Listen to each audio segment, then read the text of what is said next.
Сәлеметсіздер ме, бірінші сынып білім алушылары. Қазір бізде математика сабағы. Бүгінгі сабағымыздың тақырыбы әртүрлі есептер шығару. Балалар, кітап дәптерлерімізді шығарып, оқулығымыздың 32-ші бетін ашайық. Бүгінгі сабағымыздың мақсаты, осы сабақта сіздер есеп, кері есеп ұғымдарын қайталайсыздар және әртүрлі есептерді шығарасыздар. Енді балалар, өткенді еске түсірейік. Берілген тапсырма: есептің берілгенін көрсет. Яғни мен оқыған сөйлемдердің ішінен қайсысы есептің берілгеніне жатады? Ауызша жауап бересіздер. Аулада 4 дерек жүрді. Оларға 5 қас келіп қосылды. 4 пен 5-тің қосындысы. Жауабы 9 құс. Осы берілгендердің ішінен қайсысы есептің берілгеніне жатады?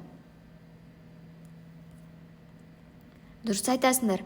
Аулада 4 дерек жүрді, оларға 5 қас келіп қосылды.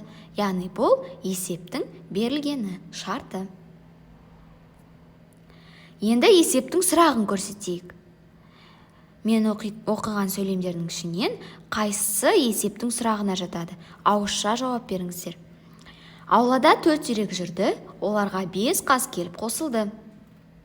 Құстар нешеу болды? Жауабы 9 құс. Қанеке ойланайық, есептің сұрағына қайсы сөйлем жатады? Дұрыс, құстар нешеу болды деген сөйлем есептің сұрағына жатады. Ал бірінші берілген сөйлем есептің берілгені. Соңғы жауабы 9 құс деген сөйлем есептің жауабы. Енді балалар, біз сіздермен ауылға саяхат жасаймыз. Суретте не көріп тұрсыздар? Дұрыс айтасыңдар. Киіз үй. Киіз үйдің ішінде кім отыр?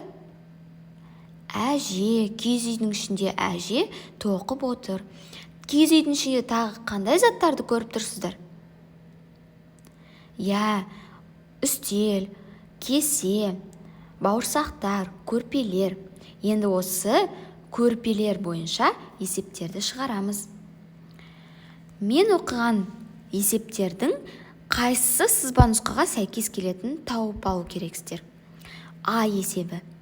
Бірінші қатарда 7 көрпе бар. Екіншісінде одан 3 көрпе артық. Екінші қатарда неше көрпе бар? Қайсы сызба нұсқаға мен оқыған есеп сәйкес келеді? Дұрыс айтасыңдар. Екінші сызба нұсқаға мен оқыған есеп сәйкес келіп тұр. Яғни бірінші қатардағы 7 көрпе саны қызыл кесіндімен берілген. Екінші қатардағы жасыл көрпе саны белгісіз, астында сұрақты көріп тұрсыздар. Және үшеуі артық екені берілген. Бізге екінші көрпені табу керек. Екінші қатарда неше көрпе екенін тауып алуымыз керек. Енді А есебін тыңдайық. Бірінші үстелде 6 кесе, екіншісінде 8 кесе тұр. Екінші үстелдегі кесенің нешеуі артық? Назарды аударсаңыздар, бұнда екі үстелдегі кеселердің саны белгілі.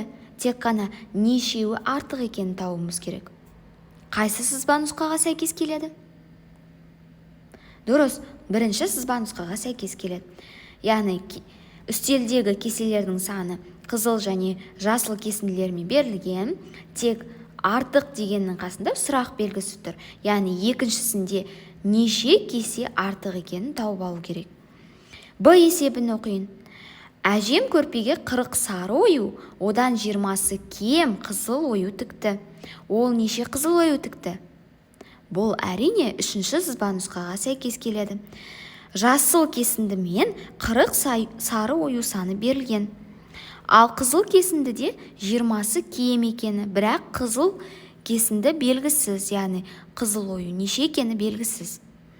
Яғни бұл сызба нұсқа сәйкес келеді. Ал енді аздап ойын ойнайық. Балалар, сіздерге ыдыстар берілген.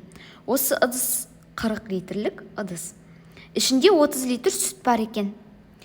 Осы ыдыс 40 литрге толу үшін 30 литрге тағы қанша литр сүт жетпейді? Ойланайықшы. Әрине 10 литр сүт жетпейді. Біз оны қалай таптық? 30 бен 10-ның қосындысы 40 екенін білеміз. Яғни 40-тан біз 30-ды азайтып 10 литр сүт жетпейтінін тауып алдық. Қалған есептерді өздеріңіз шығарып көріңіздерші. 40 литрлік ыдысқа 20 литрлік сүт құйылған. Тағы неше литрлік сүт жетпейді? Қанеке ойланайық. Дұрыс, 20 литр сүт жетпейді екен. Тағы бір есеп. 10 литрлік ыдыстар берілген. Біріншісінде 4 литр, екіншісінде 2 литр сүт құйылған. Тағы неше литр сүт жетпейді? Бірінші ыдыс 10 литрге толу үшін 4 литр сүтке тағы неше литр сүт құю керекпіз? 6 литр. Ал тағы 10 литр ыдыс толу үшін 2 литрге неше литр сүт қою керекпіз? Дұрыс айтасыңдар, 8 литр сүт қою керекпіз. Ал енді дәптерлеріңізді ашып, бүгінгі күнді жаза қойыңыздар. 15 ақпан, номер 1 есеп. Балалар, номер 1 есепті мен сіздерге шығарып көрсетейін. Қалған номер 2 есептерді өздеріңіз шығарасыздар. Есептің берілгенін оқимын, мұқият тыңдаңыздар. Бірінші қорапта 7 қарындаш бар, ал екінші қорапта одан 4-еуі кем. Екінші қорапта неше қарындаш бар? Есептің берілгенін жазайық. Біріншіде 7 қарындаш, екіншіде сұрақ белгісі 4-еуі кем. Ал енді есептің шешуін табамыз.